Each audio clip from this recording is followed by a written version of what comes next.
That was perfect. Good job. I don't know if I could finish this. Oh yeah, it's you can, like, but you've done all the work so far. It's part of the experience of suffering. after the last session, I wanted to show my dedication to learning this craft. And I did that by denting my own fender on purpose. So let's get right into it. We look at the body line dent. Steve doesn't sugarcoat it. It's significant. It's going to be a challenge. So you're gonna have a challenge with that one. That's gonna be a challenge for sure. We can get it. But I think you're still on dime size dent practice. His honest take is I'm still on dime size practice. But this is the commitment dent. I put that there on purpose after the scrap day. So we'll go at it anyways. So what we have here is a big old crown here, eh? Yeah. A high spot, but it actually looks like a low spot there. Okay, but Like right below it. Yeah, exactly. Yep. So what you're gonna do is just kind of push in here and bring it towards this, because that's telling the crown the direction you want it to go. You want that thing to come down. So we're just we're reversing the damage. So when the hammer blow happened, you sent the metal up, and as far as this metal knows, it's headed that way still. Like time is frozen for the metal, because you don't want to start banging this crown until you start pushing it a bit there. And then I see. From another angle, what you'd notice is that in here it has the same problem. So you do have to also come in here and kind of work it a bit. So I gotta start at the very top of that low? Yeah, exactly. Okay. Even if there's no damage in that area, you just bounce around in that area just because you're not going to cause any damage as long as you're not making high spots. Yeah.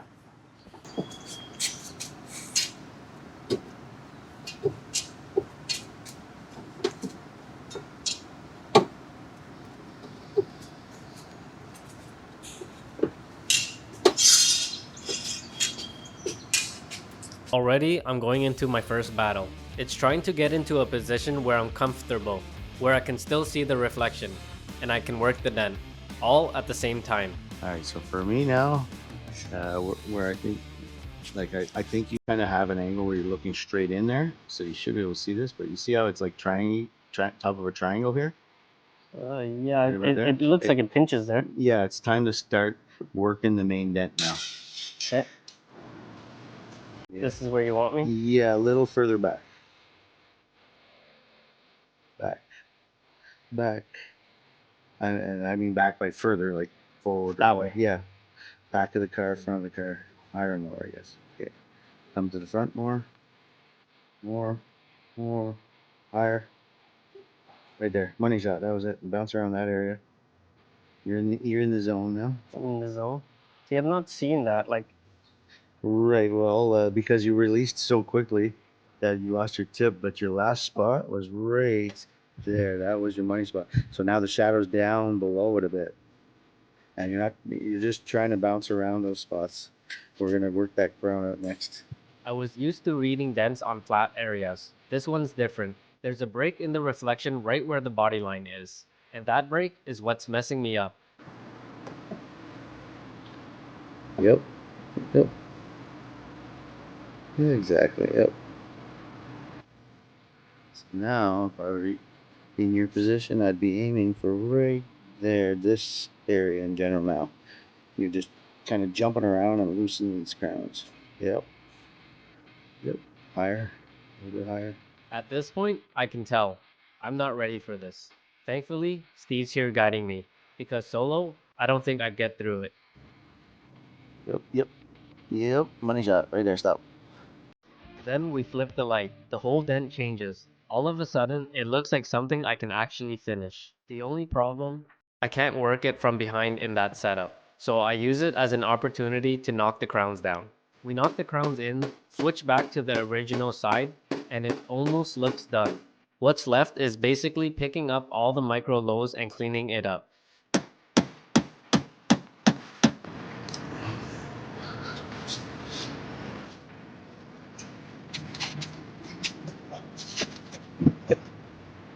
That's it. Wait, what's that? Yep. Oops. Careful. That's it. Shot. Oh.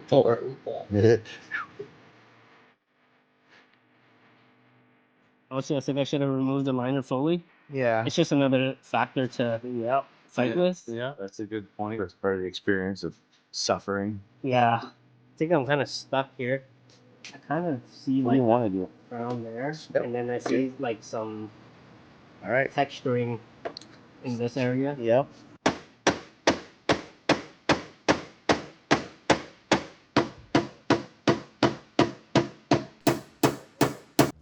Okay, time to step in. I don't know if I can finish this. Oh yeah, it's you can, like, but you've done all the work so far. oh man, you're almost there, but seriously. Yeah, it's. No, you're almost there. Trust me. We take the light off. Even like for example, go like this, Phil, and feel it, right? So don't forget, we're body men here to do body work, right? You know what I mean? Yeah, that feels really good. You're putting that all day long. I can just feel something on the body line. Yeah. All right, this is where I'm at with the dent. It's hard to see on camera, but there's some stuff happening in that body line area. And honestly, I was almost ready to quit just because it's so finesse and my body man brain is just telling me that it's done, but it really isn't. So head down, we're gonna continue and get this out. I almost give up. It's just me versus the dent versus myself. So you're basically at the point right now where you can just, if you see it, go ahead and push on it. Like let's say you were to use the Unispotter, right, and fix this dent, all right? Yeah. You'd feel it and you'd be like, yeah, it's ready for mud, right? Well, I bet you any money if you sanded it and painted it gloss black before you put the mud on it and then put a PDR light on that, you would look at that and say, that is the worst PDR job that's ever existed. This guy is a hack, right? But in reality, if you had just mudded it and painted it, it would be a glossy, brand new fender. You know what I mean? Yeah. So like what you're seeing right there, I bet you you can't even feel that with your bloody hand right now. So if you were to grind it with friggin' 80 grit, you know what I mean? Like we've overlooked damage that big before. Right. So if you're putting mud on this, could you stop right now?